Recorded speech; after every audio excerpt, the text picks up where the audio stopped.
Hello and welcome to Ninja Prep. This is Kapil Goyal, your educator and mentor for PG physics. तो Maharashtra SET exam यानी कि MH SET exam उसके PYQ series में लेकर आया हूं और इसमें सबसे पहले हम स्टैटिस्टिकल मैकेनिक्स के क्वेश्चंस जो हैं वो डिस्कस करेंगे। में महाराष्ट्र सेट के पीवाईक्यूज होंगे और उसके अलावा कुछ अदर स्टेट के पीवाईक्यूज भी होंगे सो दैट आपकी प्रिपरेशन बहुत अच्छे से हो सके। वीडियो को मैं कंटिन्यू करूं उसके पहले आप लोगों से रिक्वेस्ट रहेगी कि प्लीज़ वीडियो को लाइक ज़रूर कर दें, चैनल को सब्सक्राइब ज़रूर कर दें। आपके वीडियो को लाइक करने से, चैनल को सब्सक्राइब करने से इन वीडियोस की रीच बनती है। आपकी तरह और भी लोग जो प्रिपरेशन कर रहे हैं तो वहां तक ये वीडियोस पहुंच जाते हैं। तो please do like the video and do subscribe the channel. तो जैसा कि मैंने कहा, आज हम लोग बात करने वाले हैं किसकी? हम लोग बात करने वाले हैं कैनोनिकल एंसेंबल की। कैनोनिकल एंसेंबल की बात जब हम करेंगे तो सबसे पहले स्टार्टिंग हम कर लेते हैं कि कैनोनिकल एंसेंबल जो है, कैनोनिकल एंसेंबल सिस्टम के अंदर इनमें से कौन सा सही है? In the canonical ensemble the system तो is not maintained at fixed temperature, can exchange energy with the surrounding, can exchange the number of particle with the surrounding और completely isolated from the surrounding. देखो, तीन तरह के system तुम लोग पढ़ते हो। एक पढ़ते हो माइक्रो कैनोनिकल, एक पढ़ते हो माइक्रो कैनोनिकल, एक पढ़ते हो तुम कैनोनिकल और एक पढ़ते हो तुम ग्रैंड कैनोनिकल। ग्रैंड कैनोनिकल, ये तीन तरह के एंसेंबल्स हम पढ़ते हैं। जब हम माइक्रो कैनोनिकल की बात करते हैं तो वहां पर एनर्जी और पार्टिकल दोनों एक्सचेंज हो सकते हैं। एनर्जी और पार्टिकल दोनों एक्सचेंज नहीं हो सकते, सॉरी, एनर्जी और पार्टिकल दोनों एक्सचेंज नहीं हो सकते जब हम माइक्रो कैनोनिकल की बात करते हैं। जब हम कैनोनिकल सिस्टम की बात करते हैं तो यहां पर एनर्जी एक्सचेंज हो सकती है, यहां पर एनर्जी एक्सचेंज हो सकती है जब हम किसकी बात करते हैं? कैनोनिकल की बात करते हैं। तो कैनोनिकल की अगर आपसे मैक्रोस्कोपिक प्रॉपर्टीज पूछी जाती है तो कैनोनिकल की एक क्वेश्चन ये भी बनता है कि इसकी मैक्रोस्कोपिक प्रॉपर्टीज कौन कौन सी है। मैक्रोस्कोपिक प्रॉपर्टीज, इसकी मैक्रोस्कोपिक प्रॉपर्टीज कौन कौन सी है कैनोनिकल की जब बात करते हैं तो कैनोनिकल में जो मैक्रोस्कोपिक प्रॉपर्टीज होती हैं वो कौन कौन सी होती है? एक होता है एन, एक होता है वी और एक होता है टी। यानी कि नंबर ऑफ पार्टिकल फिक्स है, वॉल्यूम फिक्स है और टेम्परेचर फिक्स है। ये फिक्स है, माइक्रोस्कोपिक प्रॉपर्टीज है। और यहां पर एक्सचेंज किसका हो सकता है? एनर्जी का। किसका एक्सचेंज हो सकता है? एनर्जी का एक्सचेंज हो सकता है। तो हमें पूछा है कि कैनोनिकल एंसेंबल सिस्टम में क्या एक्सचेंज हो सकता है। तो क्या एक्सचेंज हो सकता है? एनर्जी एक्सचेंज हो सकती है किसके साथ? सराउंडिंग के साथ। एनर्जी किसके साथ एक्सचेंज हो सकती है? सराउंडिंग के साथ एक्सचेंज हो सकती है। तो जब भी हमें कैनोनिकल सिस्टम की बात होगी तो कैनोनिकल सिस्टम में एनर्जी एक्सचेंज हो सकती है किसके साथ? सराउंडिंग के साथ। एनर्जी एक्सचेंज हो सकती है किसके साथ? सराउंडिंग के साथ एक्सचेंज हो सकती है। ठीक है, तो हमारे पास सही आंसर जो आ जाएगा वो कौन सा आ जाएगा? बी आ जाएगा। सही आंसर कौन सा आ जाएगा? बी आ जाएगा। फिर नेक्स्ट क्वेश्चन पे आओ। नेक्स्ट क्वेश्चन में हमें बोला है in canonical system what are the constraint of system. Constraint का मतलब है कौन कौन फिक्स होगा। तो अभी मैंने आपको बताया जो कैनोनिकल एंसेंबल है उसकी जो प्रॉपर्टीज होंगी, मैक्रोस्कोपिक प्रॉपर्टीज, वो कौन कौन सी होगी कि उसका टेम्परेचर क्या होगा? फिक्स होगा, उसका वॉल्यूम फिक्स होगा और नंबर ऑफ पार्टिकल फिक्स होंगे। अगर ईवीएन आता, ईवीएन, अगर क्या आता? ईवीएन, ईवीएन आता तो वो बन जाता है माइक्रोस्कोपिक। हमें पूछा गया है टीवीएन, तो टीवीएन ये किस में होगा? कैनोनिकल में होगा। टीवीएन ये किस में होगा? कैनोनिकल में होगा। टी, वी और एन, टी, वी और एन ये होगा कैनोनिकल में। ये पहला वाला जो लिखा है ये किस में होगा? माइक्रो कैनोनिकल में। ये किस में होगा? माइक्रो कैनोनिकल में। तो ये होगा ई वी एन, ये माइक्रो कैनोनिकल में होगा। और जो ये लिखा है टी वी म्यू, तो ये टी वी म्यू ये होगा ग्रैंड कैनोनिकल में। ये किस में होगा? ग्रैंड कैनोनिकल में। आपको पूछा गया है कैनोनिकल, तो कैनोनिकल में जो फिक्स कंस्ट्रेंट हो गए, कंस्ट्रेंट का मतलब जो फिक्स हो गए वो कौन कौन से हो गए? Fix temperature, fix volume and number of particles. Fix temperature, volume and number of particles, तो ये किस में आ गए? ये आ गए कैनोनिकल के अंदर। ठीक है, तो आंसर हमारे पास क्या हो जाएगा? बी हो जाएगा। आंसर क्या हो जाएगा? बी। थर्ड क्वेश्चन पे आइए। थर्ड क्वेश्चन जो हमें पूछा गया है उसमें पूछा है in process a thermally isolated system goes over to one macro state to another. एक थर्मली आइसोलेटेड सिस्टम है, एक मैक्रो स्टेट से दूसरी मैक्रो स्टेट में जा रहा है, तो एंट्रोपी पे क्या फर्क पड़ेगा। अब आपको ये बहुत अच्छे से पता होना चाहिए सेकंड लॉ ऑफ थर्मोडायनेमिक्स के अकॉर्डिंग कि जो एंट्रोपी है वो लगातार क्या हो रही है, इंक्रीज हो रही है। तो according to second law of thermodynamics, according to second law of thermodynamics, तो सेकंड लॉ ऑफ थर्मोडायनेमिक्स के according entropy is continuously increasing, entropy is increasing, entropy लगातार क्या कर रही है, इंक्रीज कर रही है। तो एंट्रोपी इंक्रीज कर रही है तो हमारे पास आंसर क्या आ जाएगा, आंसर ए आ जाएगा। तो इसका जो सही आंसर है वो क्या आ जाएगा, ए आ जाएगा। नेक्स्ट क्वेश्चन पे आओ। नेक्स्ट क्वेश्चन में पूछा है for motion of two particles, number of particles कितने हैं, 2, डायमेंशनल स्पेस कितना है, 2। तो हमें बताना है the phase space required to represent the state of the particle must have at least. तो डायमेंशंस कितने होने चाहिए। तो डायमेंशंस ऑफ फेज का जो फॉर्मूला होता है, dimension of phase space, dimension of two dimensional phase space, तो डायमेंशन ऑफ फेज स्पेस। अब ये फेज स्पेस कौन सा है, ये टू डायमेंशनल है। कौन सा है, टू डायमेंशनल है। तो टू डायमेंशनल फेज स्पेस के लिए फॉर्मूला हमारे पास होता है 2FN। क्या फॉर्मूला होता है, 2FN, ये फॉर्मूला होता है। तो F का मतलब हो गया हमारे पास कितनी डायमेंशन, तो कितनी डायमेंशन है, 2, और नंबर ऑफ पार्टिकल्स कितने हैं, 2। तो फॉर्मूला क्या बन, फॉर्मूले के हिसाब से 2FN, तो यहाँ 2 2 2, तो आंसर कितना आ गया, 8। 2 दूनी 4, 4 दूनी 8, तो आंसर कितना आ गया, 8। तो आंसर हमारे पास कितना हो गया, 8 डायमेंशंस। क्या आंसर हो गया, 8 डायमेंशंस। Is it clear. बहुत सिंपल से फॉर्मूले याद रखना भैया। फेज स्पेस निकालना है 2 डायमेंशन का, तो ये फॉर्मूला लग जाएगा, है ना। फिर आओ नेक्स्ट क्वेश्चन के ऊपर।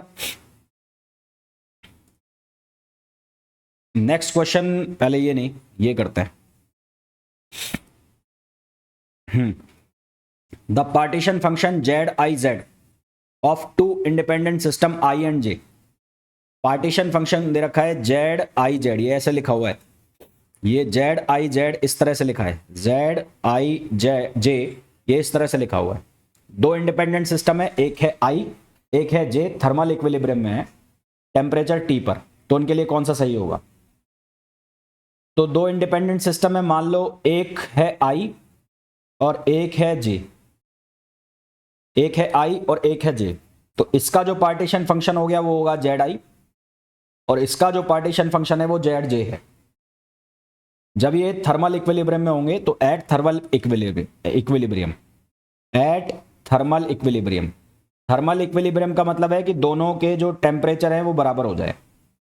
थर्मल इक्विलिब्रियम का मतलब दोनों के टेम्परेचर बराबर हो जाए। TI इक्वल्स टू क्या हो जाए, TJ। तो उस केस में क्या होगा, इनका जो पार्टीशन फंक्शन है वो कैसे लिखा जाएगा, वो लिखा जाएगा ZI इंटू ZJ। इनका जो पार्टीशन फंक्शन है वो कैसे लिखा जाएगा, ZI इंटू ZJ। तो हमारे पास जो आंसर आ जाएगा वो क्या आ जाएगा, ऑप्शन ए।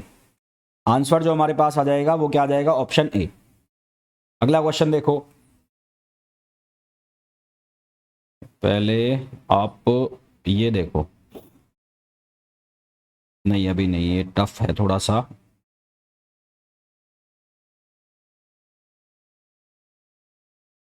हाँ जी, ये देखो, a system consist of 2 indistinguishable fermions. एक सिस्टम है जिसमें 2 इनडिस्टिंग्विशेबल फर्मियोन्स है। Each particle can occupy 2 energy levels. एक है E1 इक्वल्स टू E या एप्सिलॉन, और दूसरा है 2 epsilon. Canonical partition function, partition function जो कैनोनिकल पार्टीशन फंक्शन है उसका जो फॉर्मूला है वो फॉर्मूला हम लिखते हैं Z equals to algebraic summation, Z equals to algebraic summation e power minus beta i, E power minus beta E i जो है ई उस ई की वैल्यू जो हमें ये दे रखी है उसके अकॉर्डिंग वेरी करेगी, और जो बीटा है बीटा, उस बीटा की वैल्यू होती है 1/kT। जो बीटा है उसकी वैल्यू होती है 1/kT, ये बीटा की वैल्यू होती है। तो यहाँ से इसको वेरी कराना है, तो वेरी कैसे करेगा ये, एक बार इसको लिख दोगे ई पावर माइनस बीटा E1, और एक बार लिख दोगे इसको ई पावर माइनस बीटा E2। अब ये वैल्यू डाल दो, E1 की वैल्यू कितनी हो गई एप्सिलॉन, तो ये हो जाएगा ई पावर माइनस बीटा एप्सिलॉन, और दूसरी वैल्यू 2E हो गई, तो ये हो जाएगा ई पावर माइनस 2 बीटा ई। तो यहाँ से ये हमारे पास क्या आ गया, पार्टीशन फंक्शन आ गया। तो पार्टीशन फंक्शन ये आ गया, वो ऑप्शन मैच कराओ कौन से है, तो ऑप्शन मैच कराते हो तो कौन सा आंसर आ जाएगा, ऑप्शन ए आ जाएगा। तो इसका जो करेक्ट आंसर है वो कौन सा आ जाएगा, ऑप्शन ए आ जाएगा। क्या यहां तक क्लियर है सबको, यहां तक क्लियर है सबको? तो इसका जो आंसर है वो क्या आ जाएगा, ऑप्शन ए आ जाएगा। ठीक है, अब आओ आप नेक्स्ट क्वेश्चन के ऊपर, नेक्स्ट क्वेश्चन पे आओ। नेक्स्ट क्वेश्चन में बोला है the partition function of a system with Hamiltonian given. Partition function निकालना है हैमिल्टोनियन के साथ, ये हैमिल्टोनियन दिया हुआ है, तो इसका पार्टीशन फंक्शन क्या होगा। तो इसका पार्टीशन फंक्शन निकालने के लिए पहले हमें इसकी एनर्जी आइगन वैल्यूज निकालनी पड़ेगी। तो इसकी एनर्जी आइगन वैल्यूज निकालने के लिए हम इसका डिटर्मिनेट निकालेंगे। तो to find out energy eigen values, energy eigen values, first we find out energy eigen values. तो इसकी जो एनर्जी आइगन वैल्यूज है वो हम निकालेंगे। तो एनर्जी आइगन वैल्यूज निकालने के लिए इसका डिटर्मिनेट निकालना पड़ेगा। तो कैसे निकालोगे, जैसे आप कन्वेंशनली निकालते हो a माइनस लेमड़ा आई, आप ये वाला फॉर्मूला लगाते हो ना, a माइनस लेमड़ा आई और उसको जीरो करते हो, तो यहां भी ऐसे ही करना है। तो यहां पर a माइनस लेमड़ा आई जब करोगे तो ये पहला टर्म बन जाएगा minus lambda, a minus lambda i करना है, ये 1/√2 को अंदर मल्टीप्लाई कर दो तो ये 1/√2, ये हो गया जीरो। यहां पर बन जाएगा 1/√2, यहां पर बन जाएगा माइनस लेमड़ा, ये हो जाएगा कितना, ये हो जाएगा 1/√2। इसी तरह से यहां पर हो जाएगा जीरो, यहां पर हो जाएगा 1/√2 और यहां पर हो जाएगा माइनस लेमड़ा, और ये किसके बराबर हो जाएगा, जीरो के बराबर हो जाएगा। अब इस डिटर्मिनेट को सॉल्व करना है, तो सॉल्व कैसे करोगे, लेमड़ा, भाई सॉल्व करना तो आसान काम है ना, ये लेमड़ा तो ये लेमड़ा स्क्वायर हो जाएगा, ये माइनस लेमड़ा, ये लेमड़ा स्क्वायर, और ये हो जाएगा -1/2। फिर ये कितना हो जाएगा, -1/2, आपने 1/√2 ये बना लिया यहाँ पर, तो ये बन जाएगा कितना, ये बन जाएगा -1/√2 लेमड़ा, और ये क्रॉस मल्टीप्लिकेशन में कितना चला जाएगा, जीरो, और लास्ट में हो जाएगा हमारे पास जीरो। इसको हमने बराबर कर लिया। तो यहां से जब इसको इक्वेशन हम बनाएंगे तो हमारे पास इक्वेशन बनेगी लेमड़ा स्क्वायर -1 इक्वल्स टू 0, ये इक्वेशन बनेगी। तो यहां से इसके 3 रूट आएंगे, कौन कौन से आएंगे, एक आएगा लेमड़ा इक्वल्स टू 0, एक आएगा +1 और एक आएगा -1। तो इसका मतलब यहां से इसकी जो एनर्जी आइगन वैल्यू बनेगी, तो एनर्जी की जो आइगन वैल्यूज बनेगी वो बनेगी एक 0, एक बनेगी +E और एक बनेगी -E, एक बनेगी +E और एक बनेगी -E। अब कुछ नहीं करना है, आपको आइगन वैल्यूज को पार्टीशन फंक्शन में रखना है। पार्टीशन फंक्शन का फॉर्मूला अभी मैंने आपको बताया था, एल्जेब्रिक समेशन कैसे लिखते हैं, e⁻−βEi ऐसे लिखते हैं। तो एक एक करके वैल्यू रखते जाओ। तो एक बार वैल्यू रखोगे 0 तो -β × 0, सबसे पहले वैल्यू रख दो 0 तो -β × 0, फिर वैल्यू कितनी रखोगे, e⁻−β × e, ये जब मैं प्लस लिख रहा हूं, और फिर एक बार वैल्यू रखोगे -e, तो ये माइनस माइनस क्या हो जाएगा, प्लस, तो ये हो जाएगा βE। तो यहां से ये 0 वाला तो क्या वैल्यू दे देगा, 1, तो ये बनेगा 1। अच्छा ये e है, e का मतलब कितना है, 1 और ये 1 है ना, तो ये e की वैल्यू कितनी है यहाँ पर 1 और ये कितनी है -1। तो एक को ले रहा हूँ 1 और एक को ले रहा हूँ -1, तो ये बन गया 1, ये बन गया e⁻−β और एक बन गया e⁻+β, एक बन गया e⁻+β। तो ये जो लिखा हुआ है ये e⁻+β और e⁻−β, तो ये बेसिकली क्या लिखा हुआ है, आपके पास होता है cos हाइपरबोलिक बीटा। अगर cos हाइपरबोलिक थीटा बेसिकली, तो cos हाइपरबोलिक बीटा यहाँ लिख दिया, तो उसका फॉर्मूला क्या होता है, e⁻β। अगर ये थीटा होता तो यहाँ पर थीटा आ जाता, तो e⁻β प्लस e⁻−β/2। तो इसका मतलब इसकी जगह मैं लिख सकता हूँ 2 cos हाइपरबोलिक बीटा। तो z इक्वल्स टू क्या कितना हो जाएगा, 1 + 2 cos हाइपरबोलिक बीटा। तो आंसर हमारे पास क्या आ जाएगा, z equals to 1 + 2 cos hyperbolic beta, जो कि आंसर हो जाएगा कौन सा, डी। तो हमारे पास जो इसका करेक्ट आंसर है वो कौन सा आ जाएगा, डी आ जाएगा। समझ में आ गया ये कैसे करना है, मेरे हिसाब से सबको समझ में आ गया होगा किस तरह से करना है। तो ये पार्टीशन फंक्शन के जो फॉर्मूले बता रहा हूँ ये याद रखना भाई, ये जो पार्टीशन फंक्शन के फॉर्मूला बता रहा हूं इनको याद रखना। नेक्स्ट क्वेश्चन देखो। हाँ नेक्स्ट क्वेश्चन देखो। नेक्स्ट क्वेश्चन में बोला है consider an ensemble of system having only two energy levels 0 and E। दो एनर्जी लेवल है केवल 0 और E। एवरेज एनर्जी निकालनी है। तो एवरेज एनर्जी जो निकलती है एवरेज एनर्जी उसका फॉर्मूला क्या होता है? एवरेज एनर्जी को लिखते हैं ऐसे E। एवरेज एनर्जी को ऐसे लिखते हैं और ये बराबर होता है एनर्जी, एनर्जी को मल्टीप्लाई करते हैं प्रोबेबिलिटी से। एनर्जी को किससे मल्टीप्लाई करते हैं? प्रोबेबिलिटी से। ये प्रोबेबिलिटी हो गई, ये P का मतलब है प्रोबेबिलिटी। अब जो प्रोबेबिलिटी है, प्रोबेबिलिटी, वो प्रोबेबिलिटी कैसे निकालेंगे? प्रोबेबिलिटी का जो फॉर्मूला होता है वो होता है e power minus beta E i, E power minus beta E i upon Z. Z का मतलब है पार्टीशन फंक्शन। तो सबसे पहले आपको निकालना है पार्टीशन फंक्शन। तो पार्टीशन फंक्शन को हम कैसे लिखते हैं? Algebraic summation e power minus beta E i, E power minus beta E i. तो दो एनर्जी आपके पास, तो उनके लिए आपको पार्टीशन फंक्शन निकालना है। एक में लिख लिया आपने e power minus beta into 0 और दूसरे में आपने लिखा e power minus beta into E. तो ये 0 वाला कितना हो गया? 1। तो ये हो गया 1 plus E power minus beta ई। ये बन गई किसकी वैल्यू? जेड की वैल्यू बन गई। किसकी वैल्यू बन गई? जेड की। तो प्रोबेबिलिटी कितनी बन जाएगी? प्रोबेबिलिटी में भी ई आई है, तो ये 0 वाला तो 1 हो जाएगा, ये हो जाएगा ई। तो यहाँ से जो प्रोबेबिलिटी है वो बन जाएगी E power minus beta E upon ये कितना हो जाएगा? 1 plus E power minus beta E, यानी कि एप्सिलॉन। अब मैं ऊपर नीचे डिवाइड कर दूं ई पावर माइनस बीटा ई से, तो ऊपर नीचे इसको डिवाइड कर दो, तो इसको आप डिवाइड कर दो E power minus beta E upon E power minus beta E, और यहां पर भी डिवाइड कर दो 1 plus E power minus beta E, और ये वाला तो कट ही जाएगा, ये भी कट जाएगा।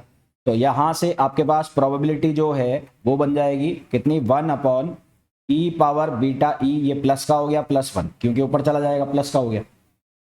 अच्छा, अब आपको निकालनी है एवरेज एनर्जी। तो एवरेज एनर्जी के लिए आपने एनर्जी से मल्टीप्लाई करा दिया ये, तो एनर्जी कितनी है? ई, और प्रोबेबिलिटी ये आ गई, तो ये 1 अपॉन में है, तो ई पावर बीटा ई +1। तो ये क्या आ गया? एवरेज एनर्जी का फॉर्मूला आ गया। तो एवरेज एनर्जी कितनी हो गई? ई अपॉन ई प्लस बीटा ई। अब बीटा जो है, बीटा, उस बीटा की वैल्यू होती है 1 अपॉन के टी, तो 1 अपॉन के टी भी रख दो यहाँ पर। तो ये एवरेज एनर्जी जो है वो क्या बन जाएगी? एप्सिलॉन अपॉन ई पावर, ये कितना हो जाएगा? ई अपॉन के टी और +1। तो अब फॉर्मूला देखो कौन सा मैच कर रहा है। तो पहले ऑप्शन में तो माइनस आ रहा है, तो ये मैच नहीं करेगा। सी में माइनस आ रहा है, डी में माइनस आ रहा है, तो मैच कौन सा कर गया? बी कर गया। ये सवाल तो हो जाएगा। मेनली आपको जो याद रखना है वो क्या याद रखना है? पार्टीशन फंक्शन ये होता है, एवरेज एनर्जी को इस तरह से निकालते हैं और फिर जो प्रोबेबिलिटी है उसको इस तरह से निकालते हैं। ये याद रखते हैं आपको, ये छोटी छोटी चीज़ें हैं जो ये याद रखनी है। याद रखोगे तो ये बेटर रहेगा आपके लिए। इन चीज़ों को याद रखोगे तो आपके क्वेश्चंस जो हैं वो जल्दी जल्दी सॉल्व होंगे। इन चीज़ों को याद रखोगे तो क्वेश्चंस जल्दी जल्दी सारे के सारे सॉल्व हो जाएंगे। तो यहाँ तक समझ में आ गया होगा सबको, है ना? अभी तक जो अब मैंने आपको बताया उसमें आपको सबसे पहले हमने ये बात की कि जो कैनोनिकल एनसेम्बल है उसमें कौन कौन से कंस्ट्रेंट होते हैं। कंस्ट्रेंट मतलब कौन सी चीज़ें फिक्स होती है। तो कैनोनिकल में टी, वी और एन, टेम्परेचर, वॉल्यूम और नंबर ऑफ पार्टिकल्स। अगर आपको माइक्रो कैनोनिकल पूछा जाए तो माइक्रो कैनोनिकल में कौन कौन फिक्स होते हैं? ई, वी और एन। कैनोनिकल में टी, वी और एन। यदि आपसे ग्रैंड कैनोनिकल पूछा जाए तो वहां पर आ जाएगा टी, वी और म्यू। फिर मैंने आपको एक बेसिक सा क्वेश्चन बताया दूसरा कि जो कैनोनिकल एनसेम्बल है, कहाँ गया वो, ये रहा। कैनोनिकल एनसेम्बल है उसमें कौन वेरी करता है? तो कैनोनिकल एनसेम्बल में जो एनर्जी है उसको हम एक्सचेंज कर सकते हैं, जबकि हम बाकी सिस्टम्स की बात करें तो वहाँ अलग अलग प्रॉपर्टीज होती है। जैसे कि ग्रैंड कैनोनिकल जो है वो आइसोलेटेड सिस्टम की तरह काम करता है, माइक्रो कैनोनिकल है वो किसकी तरह काम करता है? क्लोज सिस्टम की तरह।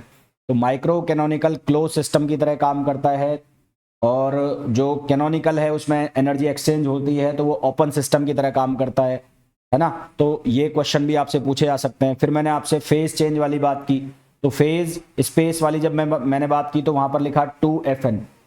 ये 2 डायमेंशनल फेज स्पेस का फॉर्मूला हो गया। एफ की वैल्यू आपको 2 डायमेंशन है तो एफ की वैल्यू 2 हो गई, और नंबर ऑफ पार्टिकल्स कितने हो गए? n। तो यहां से हमारे पास ये आंसर आ गया। तो ये बहुत छोटे छोटे से क्वेश्चन है, इनको आप याद रखेंगे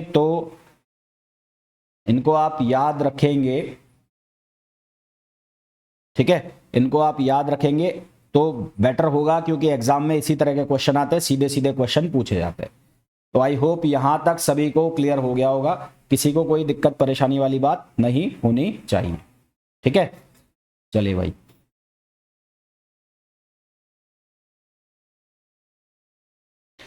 अब बात करते हैं इसके आगे की।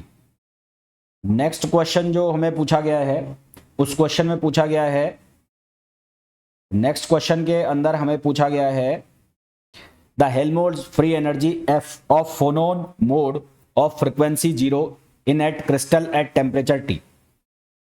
The Helmholtz free energy F of phonon mode of frequency 0 in a crystal at temperature T। तो एनर्जी लेवल्स किसके लिए बात करें हम, एनर्जी लेवल्स यहां पर, एक मिनट रुकना, हेल्महोल्ट्ज फ्री एनर्जी बतानी है ना, हाँ।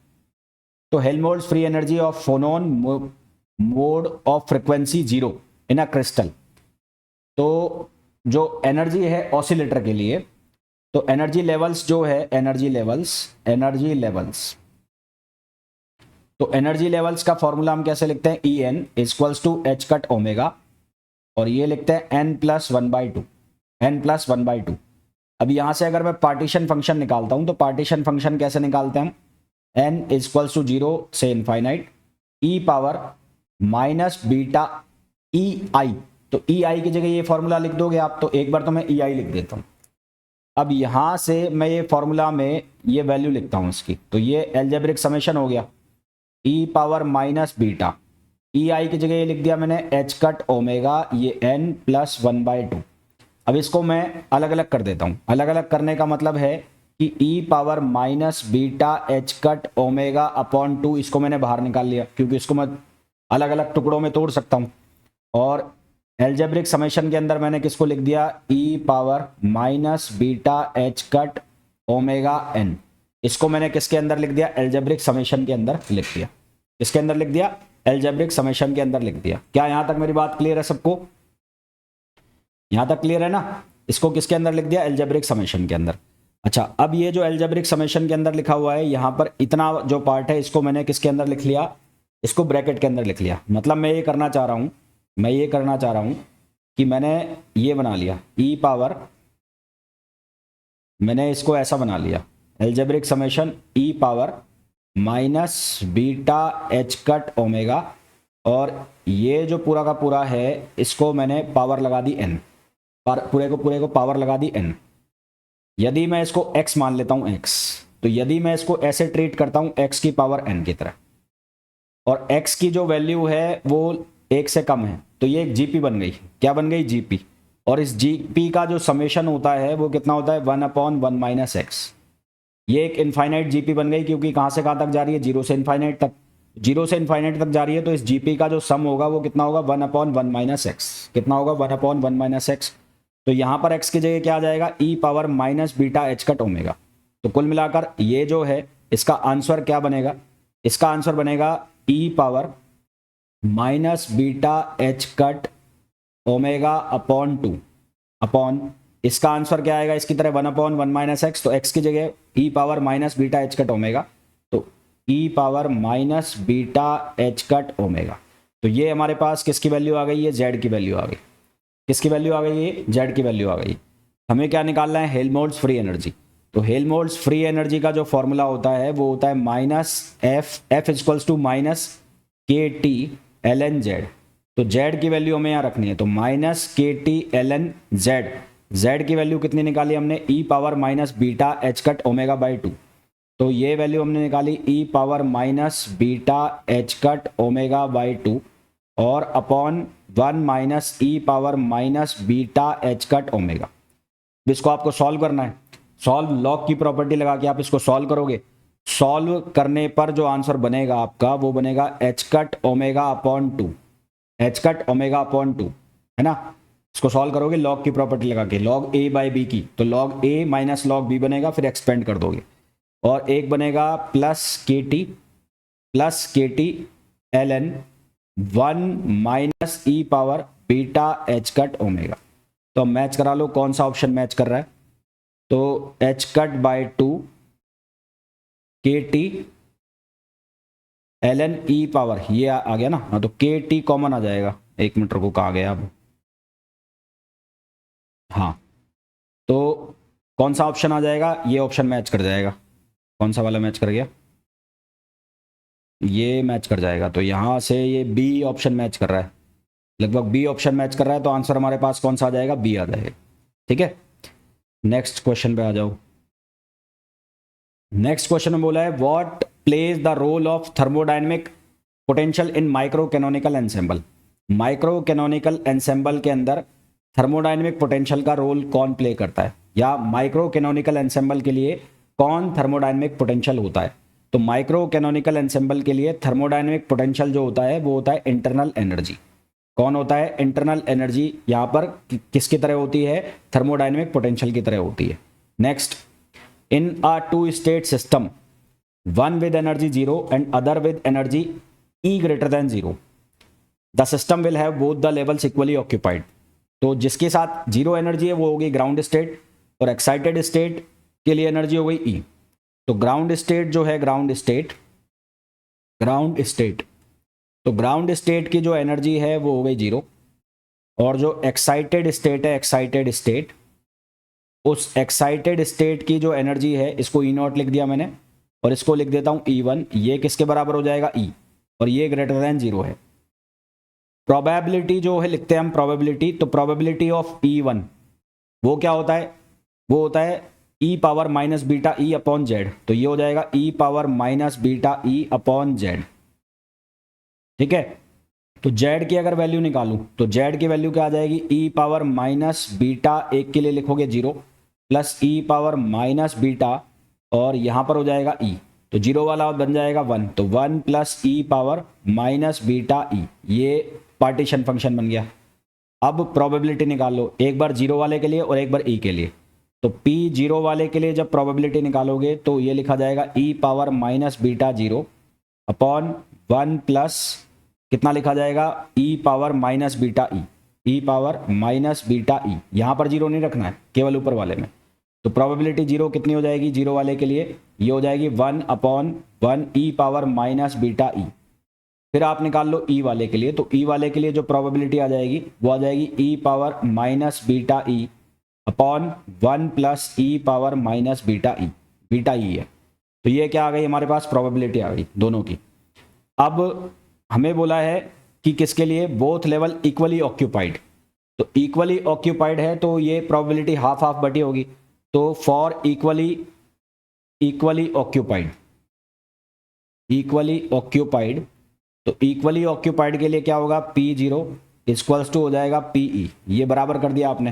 तो यहां से वैल्यू बनेगी हाफ, तो यहां से E power minus beta E equals to बन जाएगा 1। तो बीटा E अप्रोच करेगा किसको, 0 को। बीटा बराबर होता है 1 अपॉन KT। तो यहां से T इक्वल्स टू क्या आ जाएगा, इनफाइनाइट। T इक्वल्स टू क्या आ जाएगा, इनफाइनाइट। क्यों, क्योंकि बीटा की जो वैल्यू है वो होती है 1 अपॉन KT, 1 अपॉन KT। तो T की वैल्यू इनफाइनाइट करेंगे तो ये कितना आ जाएगा, 0 आ जाएगा। तो हमारे पास जो आंसर आ जाएगा वो क्या आ जाएगा, B आ जाएगा। हमारे पास जो आंसर आ जाएगा वो क्या आ जाएगा, B आ जाएगा। ठीक है, नेक्स्ट क्वेश्चन देखो। The partition function of 2 dimension classical ideal gas off n particles enclosed in area A and temperature T। तो ये तो फॉर्मूला है, याद रखना है। पार्टीशन फंक्शन का जो फॉर्मूला n पार्टिकल्स के लिए वो होता है 1 upon factorial n A upon h square 2 pi m KT और उस पूरे की पावर n। तो ये हमारे पास फॉर्मूला होता है पार्टीशन फंक्शन का। तो सही आंसर हमारे पास क्या आ जाएगा, B आ जाएगा। सही आंसर क्या आ जाएगा, B आ जाएगा। नेक्स्ट, हाँ ये रह गया। A system occupied 3 identical particles, 3 identical particle हैं। Each particle can occupy any 2 energy state. 2 particle, हर एक पार्टिकल 2 एनर्जी स्टेट ऑक्यूपाई कर सकता है। तो नंबर ऑफ वेज जो बनेंगे, नंबर ऑफ वेज, तो नंबर ऑफ वेज कितने बन जाएंगे, ये बन जाएंगे 2 पावर 3। 2 एनर्जी स्टेट और 3 पार्टिकल, तो टोटल कितना बन गया, 8। तो कौन कौन सी स्टेट बन सकती है, टोटल जो आना चाहिए वो 2 ही आना चाहिए। तो मान लो 3 पार्टिकल हैं ABC, तो कौन कौन सी बन सकती है, BC और A। ये आ गया यहाँ पर जीरो एनर्जी है और यहाँ पर ई एनर्जी है, तो दो पार्टिकल जाके बैठ जाए ई वाली स्टेट में, एक जीरो वाली में, तो टोटल एनर्जी कितनी बन गई 2E। यहाँ पर ए सी बैठ जाए, यहाँ पर बी बैठ जाए, यहाँ पर ए बी बैठ जाए, यहाँ पर सी बैठ जाए, तो यहाँ हर जगह पर एनर्जी कितनी बन रही है 2E बन रही है। तो एक कंडीशन तो ये हो गई। एक कंडीशन ये बनाई जा सकती है कि जो यहाँ पे ए बैठ जाए, यहाँ पर बी बैठ जाए और यहाँ सी बैठ जाए, यहाँ आ जाए बी सी, यहाँ आ जाए ए सी और यहाँ आ जाए ए बी। तो ये 0 0 में आ गए, ये किस में आ गए ई में, तो ये ई हो गया, ये ई हो गया और ये ई हो गया। तो टोटल कितनी कंडीशन हो गई 6 तरीके हो गए और टोटल कितने 8। तो 2 तरीके और कौन से बन सकते हैं? एक ये बन सकता है कि तीनों यहाँ पर आके बैठ जाए, एक ये हो जाए, तो इस केस में ये कितना हो जाएगा 3E। और एक ये हो सकता है कि तीनों ही एक ही स्टेट में आ जाए, तो ये हो जाएगा 3E। तो 3E वाली जो कंडीशन है यहाँ पर कितना बन जाएगा 0, यहाँ पर 0 बन जाएगा। तो 3E वाली कंडीशन कितनी है 1, 0 वाली कंडीशन कितनी है 1, E वाली कंडीशन कितनी है 3 और 2E वाली कंडीशन कितनी है, ये भी 3 है। तो आपके पास कुल मिलाकर जो एनर्जी है वो कितनी कितनी बन गई? आपके पास जो एनर्जी बन गई E1 0, एक आपके पास बन गया 3E, एक आपके पास बन गया सिर्फ E और एक आपके पास बन गया 2E। तो आपको पार्टीशन फंक्शन बताना है, तो पार्टीशन फंक्शन होता है algebraic summation e power minus beta EI। तो यहाँ वैल्यू रखना चालू करो। तो एक बनेगा e power minus beta into 0, फिर ये 3E वाला ले लो, e power minus beta into 3E, फिर ये e वाला ले लो। तो e वाले कुल कितने 3 है, तो इसको 3 से मल्टीप्लाई कर दो, तो 3E power minus beta E।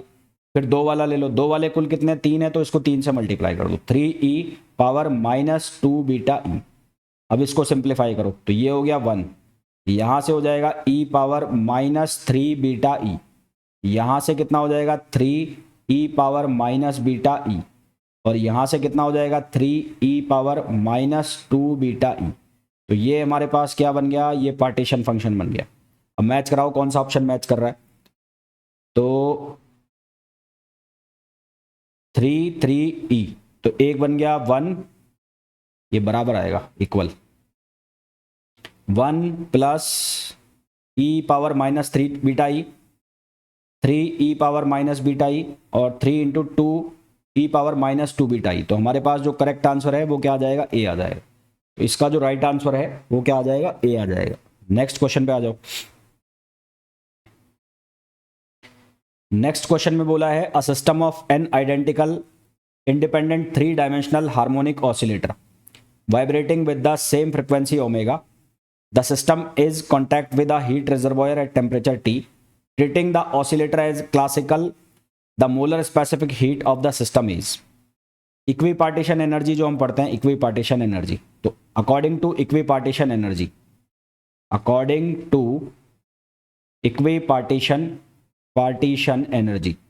तो इक्विपार्टीशन एनर्जी का जो हमारे पास कॉन्सेप्ट होता है, उसके पास एनर्जी जो हर किसी डिग्री ऑफ फ्रीडम के पास जाती है वो कितनी जाती है, F/2 kT। हर एक डिग्री ऑफ फ्रीडम के पास कितनी एनर्जी आएगी, F/2 kT।